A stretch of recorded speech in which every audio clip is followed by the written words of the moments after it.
Hello students, welcome to my YouTube channel Decoding Economics.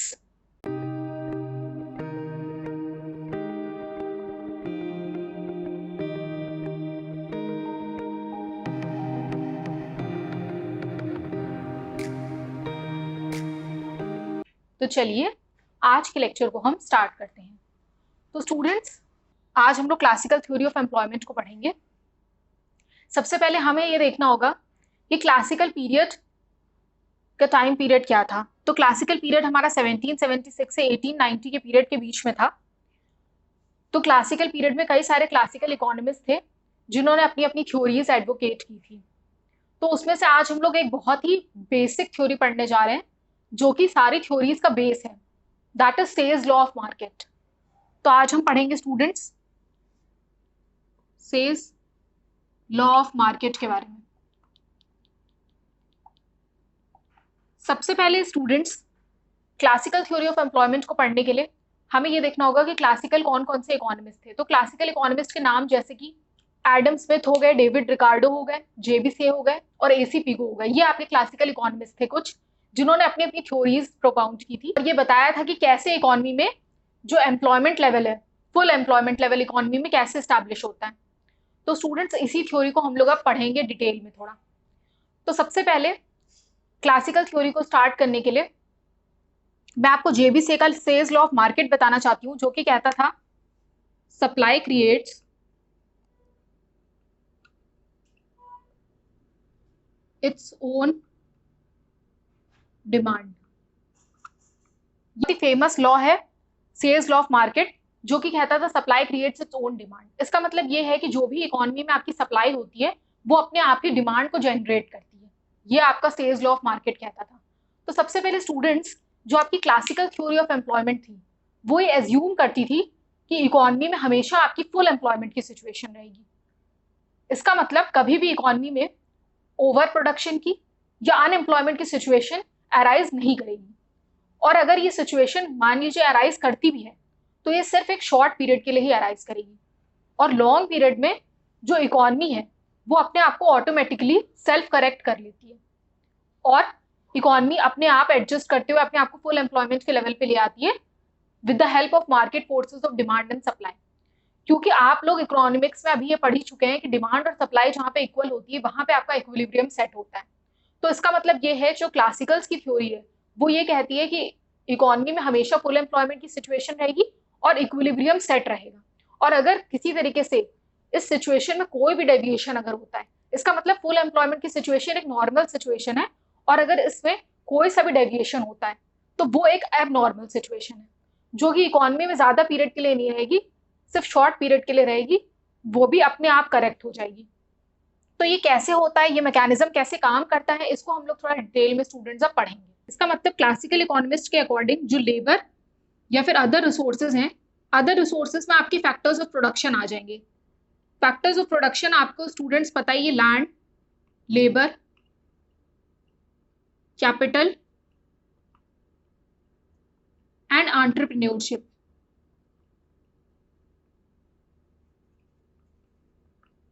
तो इसका मतलब ये है कि हमारी इकोनॉमी में फैक्टर्स ऑफ प्रोडक्शन होते हैं लैंड, लेबर, कैपिटल, एंटरप्रेन्योरशिप। तो ये जितने भी आपके फैक्टर्स ऑफ प्रोडक्शन है वो इकोनॉमी में फुल्ली एम्प्लॉयड है। ये क्लासिकल थ्योरी के कुछ एजम्पशन है। तो स्टूडेंट्स जैसे मैंने आपको बताया कि जेबी से ने बोला था supply creates its own demand.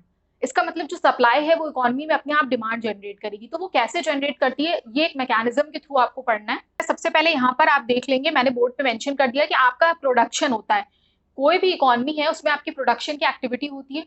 तो प्रोडक्शन का मतलब है जो आपके प्रोड्यूसर्स हैं वो प्रोडक्शन करते हैं और वो क्या कर रहे हैं, प्रोडक्शन का मतलब है कि वो सप्लाई कर रहे हैं गुड्स का। तो यहाँ पर क्या होता है कि जब आपकी इकोनॉमी में प्रोडक्शन होता है गुड्स का तो उससे क्या होता है, फैक्टर इनकम जनरेट होती है। तो फैक्टर इनकम क्या होती है आपकी, फैक्टर इनकम आपकी होती है जैसे कि फैक्टर्स ऑफ प्रोडक्शन है आपके लैंड, लेबर, कैपिटल और एंटरप्रेन्योरशिप। तो फैक्टर इनकम आपकी होती है rent, wages, interest and profit.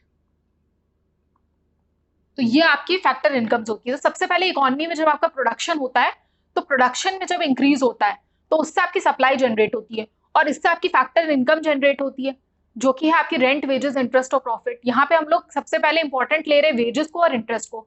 तो फैक्टर इनकम जब जनरेट होती है तो फैक्टर इनकम के जनरेट होने से गुड्स और सर्विसेज का फ्लो बनता है।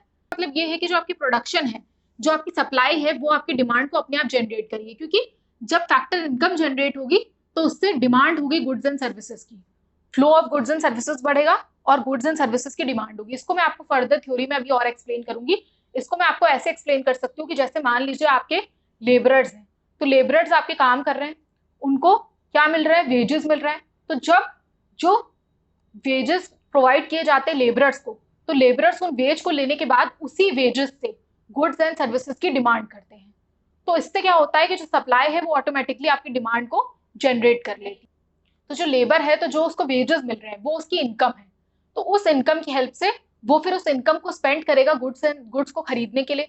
तो जब वो गुड्स एंड सर्विसेज को खरीदने के लिए उसी इनकम का यूज करेगा जो कि उसके वेजेस हैं, तो उससे क्या होगा, इकोनॉमी में डिमांड जनरेट होगी गुड्स और सर्विसेज की। तो इस तरीके से ये एक सर्कुलर फ्लो बन जाता है आपका कि प्रोडक्शन होगा इकोनॉमी में, उससे आपकी फैक्टर इनकम इंक्रीज होगी, उससे flow of goods and services होगा और उससे आपकी इकोनॉमी में डिमांड जनरेट होगी। सबसे इंपॉर्टेंट बात यह है कि ये जो सप्लाई जितनी भी जनरेट होगी वो बिल्कुल डिमांड के इक्वल जनरेट होगी। जितनी सप्लाई जनरेट हो रही है उतनी ही आपकी इक्वल टू डिमांड जनरेट होगी। इसका मतलब इकोनॉमी में there will be no situation of deficient demand. इसका मतलब ये है कि इकोनॉमी में डेफिशिएंट डिमांड की कंडीशन नहीं होगी। जितनी भी सप्लाई हो रही है उतना पूरा डिमांड हो जाएगी। The supply will be equivalent to the demand generated, और कुछ भी इकोनॉमी में डेफिशिएंट डिमांड की सिचुएशन नहीं होगी और ना ही इकोनॉमी में ओवर प्रोडक्शन होगा। जो सप्लाई हो रही है वो आपकी डिमांड के इक्वल हो जाएगी। कि जब तक सारे पीपल एम्प्लॉयड नहीं हो जाते हैं, ये प्रोसेस आपका ऐसे ही चलता रहेगा। इसका मतलब ये है कैपिटल का एक्यूमुलेशन,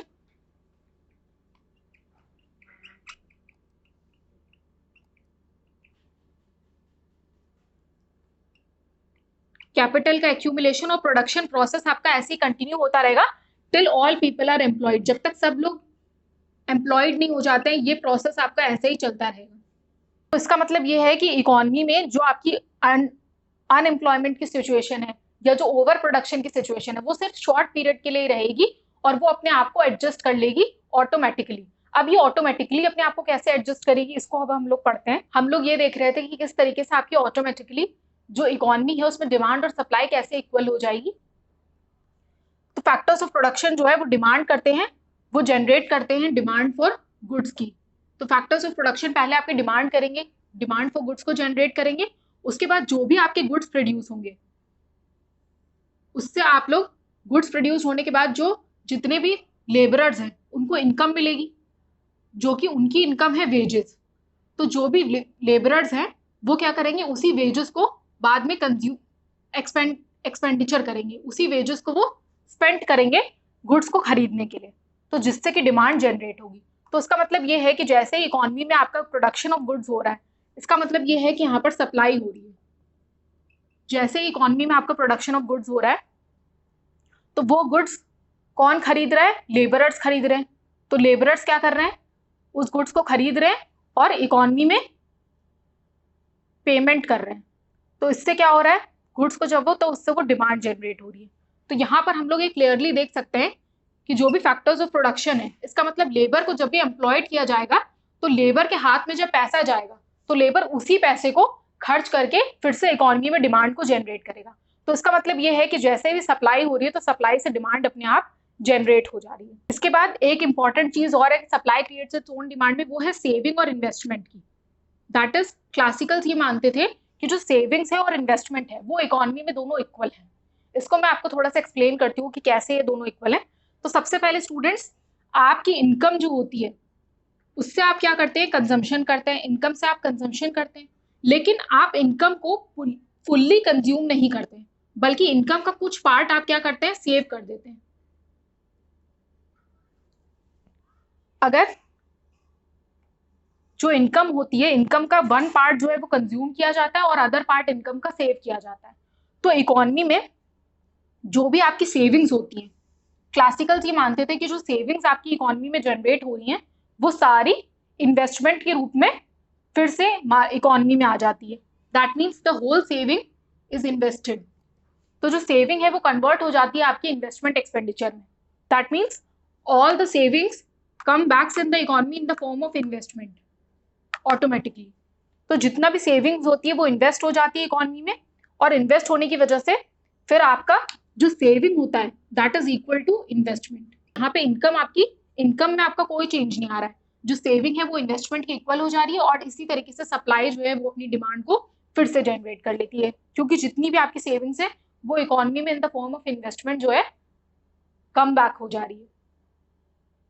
तो ये स्टूडेंट्स यहाँ पे हमने देख लिया कि सप्लाई कैसे अपनी डिमांड को जनरेट करती है। बात और है कि जो सेविंग्स और इन्वेस्टमेंट होती है आपकी, इसको इक्वल करने के लिए एक मैकेनिज्म होता है, that is rate of interest. इसका मतलब ये है जो आपका रेट ऑफ इंटरेस्ट होता है वो एक ऐसा मैकेनिज्म है जो कि सेविंग और इन्वेस्टमेंट को इक्वल करता है। कैसे करता है? जो सबसे पहले जो रेट ऑफ इंटरेस्ट है वो आपका रिवॉर्ड है इन रिटर्न ऑफ सेविंग्स। इसका मतलब ये है कि जो भी पीपल हैं इकोनॉमी में वो जो भी सेविंग कर रहे हैं, तो वो जो सेविंग है उसका उनको रिवॉर्ड मिलता है, that is rate of interest. इसको मैं आपको और अच्छे से एक्सप्लेन कर देती हूँ।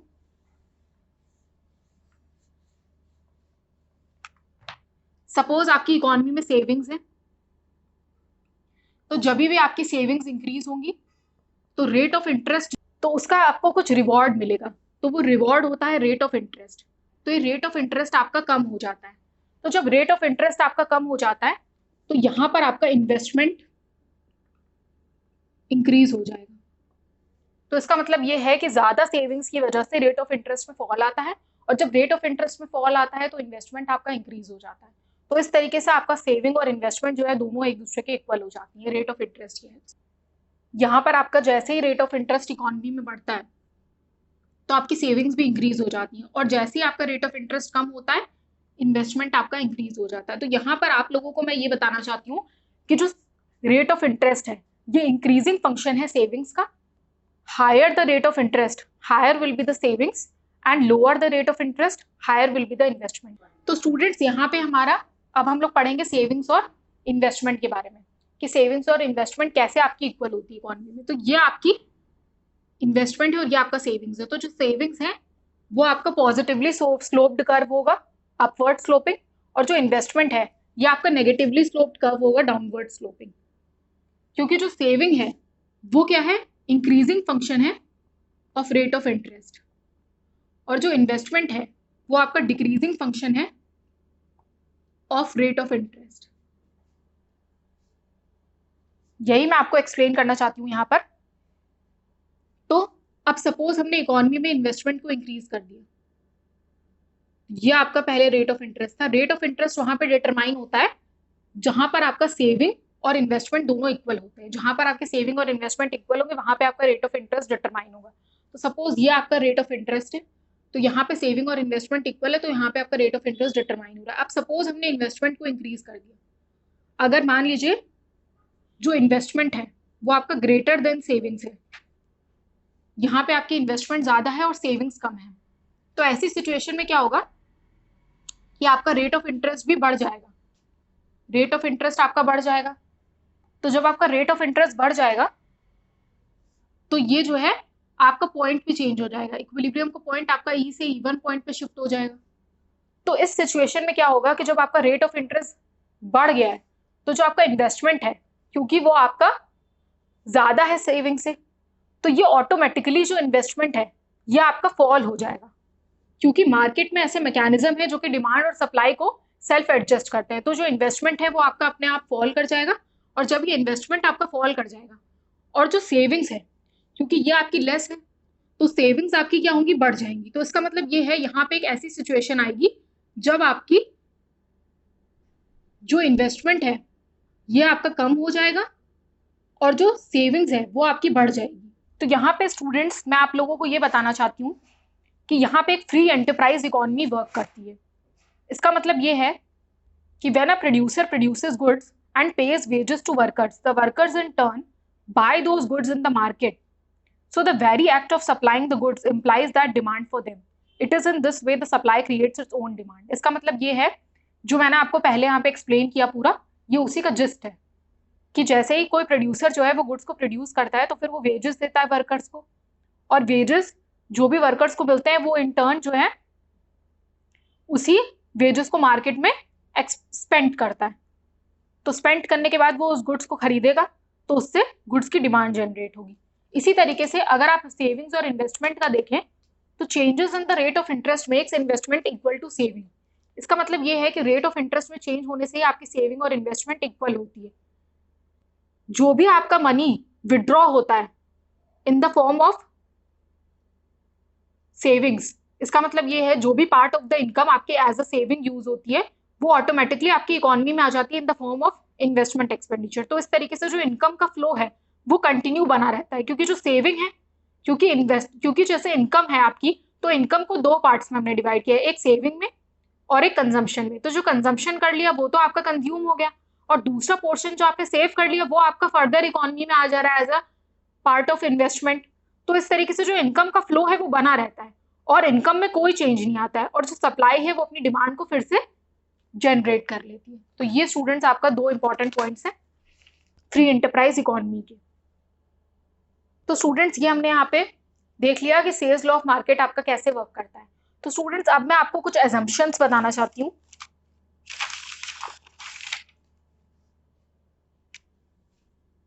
अब हम लोग देखेंगे students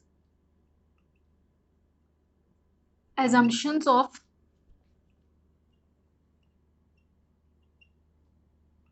classical theory.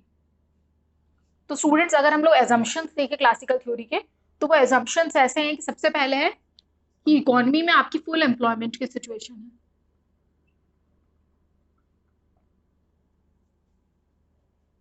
Classical theory के कुछ एजम्पशंस है, जैसे कि आपकी इकोनॉमी में हमेशा फुल एम्प्लॉयमेंट रहेगी, कभी भी ओवर प्रोडक्शन या अनएम्प्लॉयमेंट की सिचुएशन लॉन्ग टर्म में नहीं रहेगी। और दूसरा है आपका कि ये लॉन्ग रन थ्योरी है।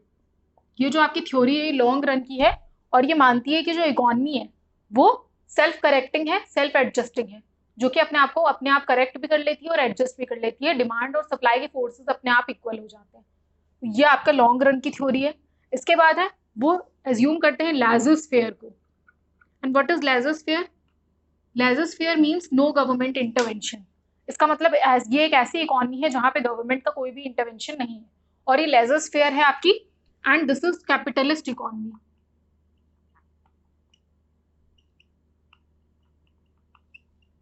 ये आपकी कैपिटलिस्ट इकोनॉमी है। इसके बाद है आपका ये क्लोज्ड इकोनॉमी है। That is closed economy means there is no government, there is no foreign trade. इसका मतलब ये है कि जो आपकी इकोनॉमी है वो क्लासिकल थ्योरी में आपकी कैसी इकोनॉमी है, एज्यूम करी जा रही है कि क्लोज्ड इकोनॉमी है जहां पे कोई भी फॉरेन ट्रेड नहीं हो रहा है। इसके अलावा जो आपके लेबर या अदर रिसोर्सेज हैं वो आपके कैसे है, वो आपके होमोजेनस है। होमोजेनस का मतलब होता है सेम टाइप। होमोजेनस का मतलब आपने पढ़ा ही होगा परफेक्ट कंपटीशन मार्केट में क्या होता है, जितने भी प्रोडक्ट्स होते हैं वो सेम टाइप के होते हैं। तो इसीलिए जो लेबर है वो भी होमोजेनस है आपका। इसके अलावा जो इकोनॉमी में आपका टोटल आउटपुट है, टोटल आउटपुट का मतलब होता है टोटल इनकम। इसको हम दो पार्ट्स में डिवाइड कर सकते हैं, that is consumption and saving. ठीक है, या आप इसको ये भी बोल सकते हैं कंजम्पशन प्लस इन्वेस्टमेंट। ऐसा इसलिए क्योंकि सेविंग बराबर इन्वेस्टमेंट है आपका, तो चाहे आप कंजम्पशन प्लस इन्वेस्टमेंट बोलिए चाहे आप कंजम्पशन प्लस सेविंग बोलिए, क्योंकि इनकम का एक पार्ट तो कंज्यूम हो रहा है, दूसरा पार्ट आपका सेव हो जाता है, वही पोर्शन आपका इकोनॉमी में इन्वेस्ट हो जाता है।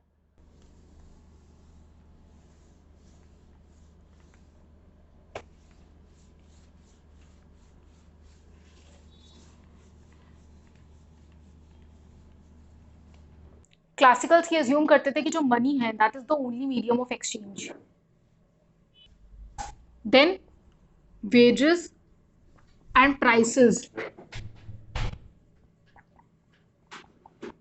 क्लासिकल्स ये अज्यूम करते थे कि जो आपके वेजेस हैं और जो आपके प्राइसेस हैं वो परफेक्टली फ्लेक्सिबल है। अब ये क्यों फ्लेक्सिबल है, कैसे फ्लेक्सिबल है, ये हम लोग आगे पढ़ेंगे इनकी फ्लेक्सिबिलिटी के बारे में। नेक्स्ट इज आपका जो सेविंग है वो इन्वेस्टमेंट की इक्वल हो जाएगी through the mechanism of rate of interest, जो कि मैंने आपको एक्सप्लेन कर दिया है कि जो रेट ऑफ इंटरेस्ट है वो आपका सेविंग को और इन्वेस्टमेंट को दोनों को इक्वल कर देता है। क्योंकि जैसे ही आपका रेट ऑफ इंटरेस्ट, सपोज आपका इन्वेस्टमेंट जो है वो ग्रेटर है सेविंग से, तो ऐसे में क्या होगा कि आपका जो रेट ऑफ इंटरेस्ट है वो बढ़ जाएगा। तो तो अब क्या होगा, जब रेट ऑफ इंटरेस्ट बढ़ जाएगा तो इन्वेस्टमेंट आपका फॉल हो जाएगा, तो इससे आपकी सेविंग्स इंक्रीज हो जाएंगी और इकोनॉमी में फिर से इन्वेस्टमेंट और सेविंग दोनों इक्वल हो जाएंगे, क्योंकि इन्वेस्टमेंट आपका ग्रेटर था सेविंग से, तो इन्वेस्टमेंट आपका फॉल कर जाएगा, सेविंग आपकी इंक्रीज कर जाएगी, तो इन्वेस्टमेंट और सेविंग दोनों इक्वल हो जाएंगे। In case of deficiency of demand, वैसे तो आपने ये पढ़ा है कि क्लासिकल इकोनॉमिस्ट ये अज्यूम करते थे कि इकोनॉमी में ओवर प्रोडक्शन की, अनएम्प्लॉयमेंट की सिचुएशन नहीं होगी और डिमांड डिफिशियंसी भी नहीं होगी, लेकिन अगर सपोज डिमांड डिफिशियंसी अराइज होती है इन द शॉर्ट रन, तो फिर जो आपके वेजेस हैं, इंटरेस्ट है और प्राइसेस हैं,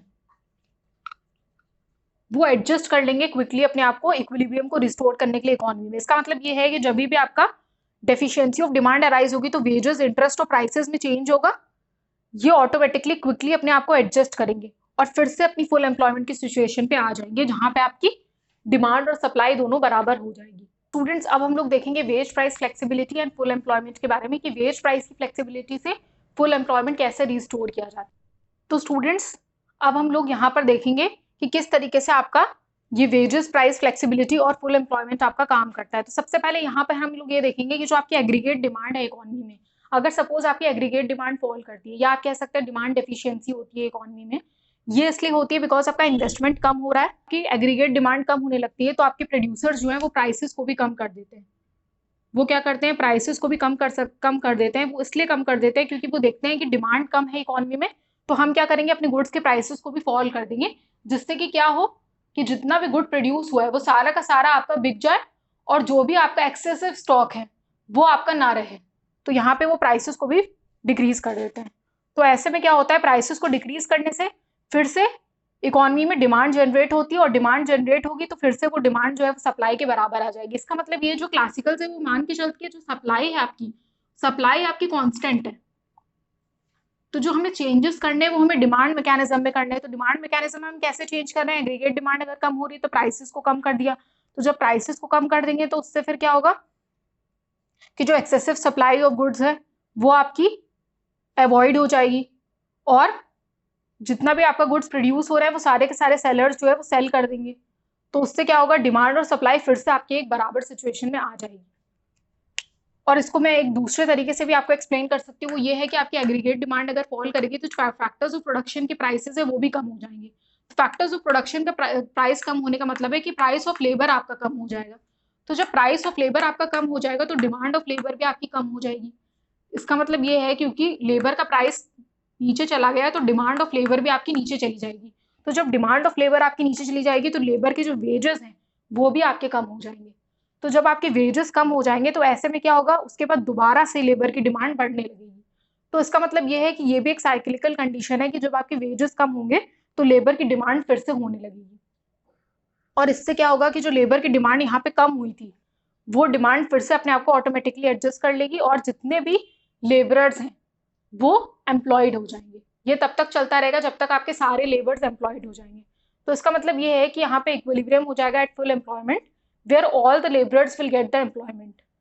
और इसमें यह है कि all the workers who are willing to work at the prevailing wage rate they will be employed.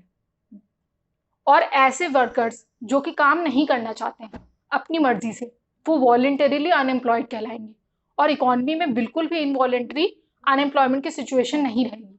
इसका मतलब ये है कि जितने भी विलिंग टू वर्क है eight the prevailing wage rate वो सबको एम्प्लॉयमेंट मिल जाएगा, और ऐसा बिल्कुल भी नहीं होगा कि इनवॉलेंटरी अनएम्प्लॉयमेंट की सिचुएशन इकोनॉमी में नहीं रहेगी। एक जब कम हो गया है तो जितने भी लेबरर्स हैं उन सबको एम्प्लॉयमेंट मिल जाएगा और सारे के सारे एम्प्लॉयड हो जाएंगे। तो स्टूडेंट्स, मैं आपको ये बताना चाहती हूँ कि the decline in demand will bring down the, मैं आपको ये बताना चाहती हूँ कि जो इकोनॉमी है वो सेल्फ करेक्टिंग है। वो कैसे है, the decline in demand will bring down the prices of products because when aggregate demand falls the various sellers produce, the decline in demand will bring down the prices of products because when aggregate demand falls the various sellers reduce the prices of their products to avoid the excessive accumulation of stocks of goods with them। इसका मतलब ये है कि जो production और employment है वो आपकी अनअफेक्टेड रहेगी, उसमें कोई चेंज नहीं आएगा, और जो बिजनेसेस हैं वो अपने प्राइसेस को कम कर देंगे और वो प्रोडक्शन जो फैक्टर्स ऑफ प्रोडक्शन है जैसे कि लेबर के भी प्राइसेस को वो कम कर देंगे क्योंकि इकोनॉमी में एग्रीगेट डिमांड कम है। तो इससे क्या होगा कि वेजेस फॉल हो जाएंगे, जिसकी वजह से जो वर्कर्स हैं, सारे वर्कर्स, उनको एम्प्लॉयमेंट मिल जाएगी और इस तरीके से जो लेबर डिमांड है वो फिर से इंक्रीज हो जाएगी और लेबर मार्केट इक्विलिब्रियम फिर से रिस्टोर हो जाएगा। तो यहाँ पे स्टूडेंट्स यही मैं आपको एक्सप्लेन करना चाहती हूँ।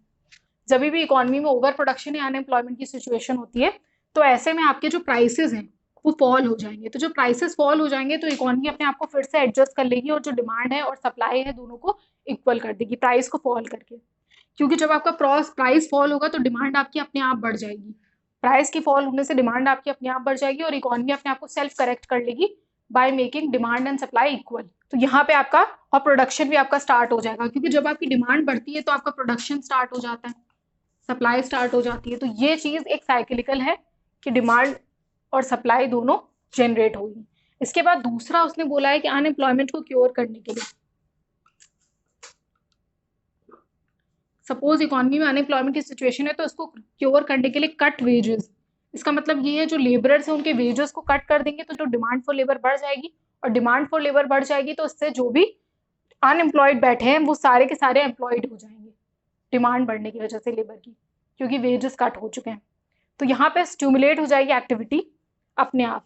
तो प्राइसेस और वेजेस जो हैं, इसका मतलब ये है, इसका कंक्लूजन ये है कि अगर प्राइसेस और वेजेस को फ्रीली काम करने दिया जाए, क्लासिकल जी मानते थे कि अगर प्राइसेस और वेजेस को फ्रीली काम करने दिया जाए तो ये इकोनॉमी को अपने आप सेल्फ एडजस्ट कर लेते हैं या सेल्फ करेक्ट कर लेते हैं और अनएम्प्लॉयमेंट की सिचुएशन या ओवर प्रोडक्शन की सिचुएशन अराइज नहीं होती है और फुल एम्प्लॉयमेंट लेवल रिस्टोर हो जाता है। तो यहाँ पे ऑटोमेटिकली जो फुल एम्प्लॉयमेंट लेवल है